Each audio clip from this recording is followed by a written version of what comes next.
ब्राचा size कुठला वापरावा, कुठल्या प्रकारची ब्रा वापरावी, आणि हे फार कॉमनली सगळ्यांशी डिस्कस केलं जात नाही। या बाबतीमध्ये खूप जणांचे काही मिथ्स आणि फॅक्ट्स आहेत, म्हणजे काही गोष्टी खऱ्या आहेत, काही उगाचच सांगितल्या गेलेल्या असतात। याच्यात दोन गोष्टी महिलांनी लक्षात ठेवणं खूप गरजेचं आहे।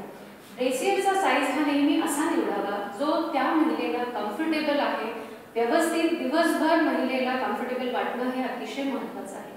त्याच्यात दोन महत्त्वाचे मुद्दे असे असतात की ब्रेसियरचा साईज जर खूप लहान निवडला तर काय होतं, स्तन किंवा ब्रेस्ट हे घट्ट आवळलं जातं आणि त्याच्यामुळे ब्रेस्टकडे जाणारा रक्तपुरवठा जो असतो तो कॉम्प्रोमाइज होतो, कमी होतो।